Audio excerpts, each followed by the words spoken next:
Hi, my name is Beth from My Tutoring Bee, and in today's video, we're going over frequency tables, both one-way tables and two-way tables. I've got a few examples, so let's go ahead and get started. All right, we're going to start off by just taking a quick look at this one-way table. Now, it is mostly filled out with the tallies here, but we need to fill in this frequency column over here. Now, frequency just means how many. What are we counting, or how often does whatever question it is that we're asking happen? And in frequency tables, oftentimes you will see both tallies and numbers in the tables. However, sometimes you might just see tallies or just see numbers. In this table, we have both. It looks like in this table we are asking how many pets people have. Let's say that we are in a class of 20 students and we've got the total of 20 down here.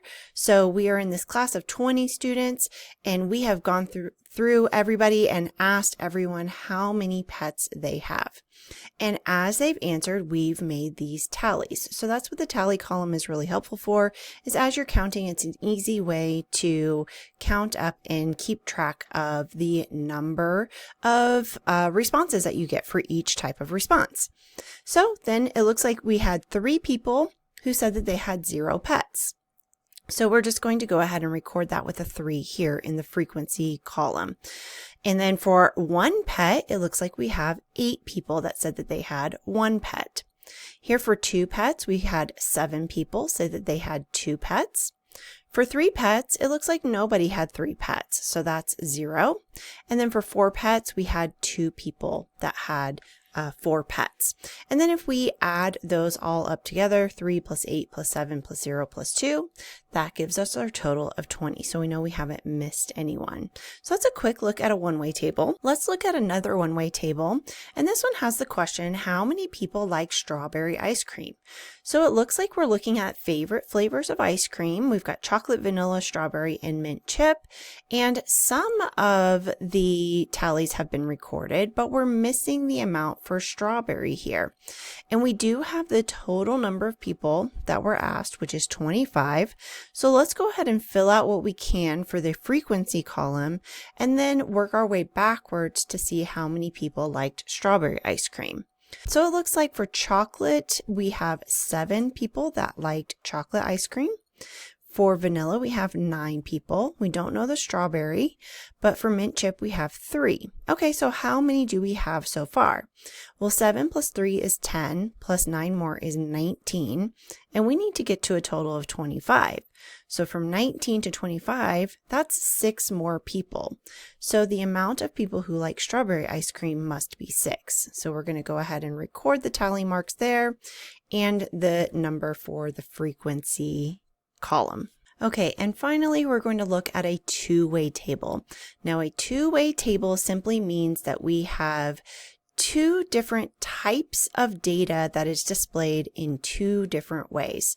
So it looks like on this table, we have sports played by 7th and 8th graders.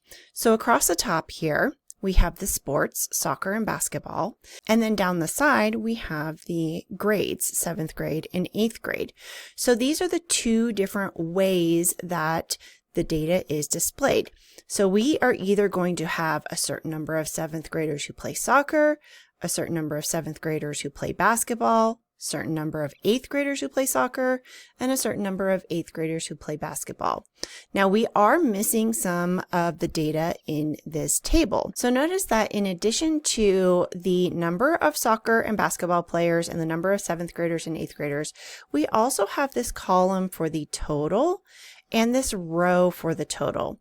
So this total is going to tell us how many total 7th graders and how many total 8th graders we have for a combined total of 200 students. And then this row is going to tell us the total of soccer players that we have, the total of basketball players we have, and then again, when we combine those soccer and basketball players, it will give us 200. So we're actually going to start with that 200 and work our way backwards to figure out the missing parts of this table. So let's actually start with this total number of 7th graders. If we know that the total number of students that are represented in this table is 200, and 108 of those students are 8th graders, then that means the remaining portion of that 200 have to be 7th graders. So all we need to do is simply subtract 200 minus 108, and that gives us 92. So that means we have 92 total 7th graders. Now from here, we have a couple of different options. We could work backwards and figure out how many 7th graders play basketball. We know that 35 7th graders play soccer, and we know that we have a total of 92 7th graders. So then that means that the remaining 7th graders have to be in this spot right here for basketball. So let's go ahead and figure that out. So 92 minus 35 is 57. And I'm just using a calculator to quickly calculate these. We could write it out by hand, but just for the sake of time, we're going to use the calculator for this problem. All right, let's also do the same thing for the 8th graders who play soccer. We know that there are 43 8th graders who play basketball. So the remaining of those 108 students, 108 8th graders, I should say, play soccer. So let's figure that one out. 108 minus 43 gives us 65. Those are the two missing pieces that we have left, are the totals for the soccer players and the basketball players. So this total is going to be both the 7th and 8th grade soccer players. So when we add up 35 plus 65, that gives us 100. Okay, and then again, there are a couple of different ways that we could find this missing number. We could add up the basketball players, the 7th and 8th grade basketball players, or we could simply subtract 100 from 200 in order to find this missing total right here. So either way, we're going to get the same answer. So 200 minus 100 is 100, and also 57 plus 43 is 100. So we have 100 total basketball players as well. And so that's how you fill in a two-way table and find the missing data. Now, there are a lot of different types of questions that could be asked about a two-way table, but typically speaking, you would need to go ahead and have all of this data filled in. So if we are given a table like this where we are missing some of that information, we need to find that information first before we're able to answer any of those questions about these students who play these sports. For example, one of the questions may be, well, how many total 7th and 8th graders play basketball?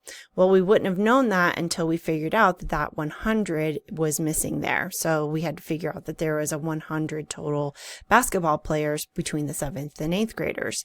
We might have been asked how many 8th graders play soccer. And so we needed to figure out that information as well. But that is the basics on two-way tables and how to find missing data in two-way tables. Up next, I'm going to be going over dot plots. I also have a new membership option, so please check that out. I have a link in the description below. That really helps me to continue making these videos for you. If you decide that you would like to support me in that, I would really appreciate that. And thanks so much for watching. I'll see you next time.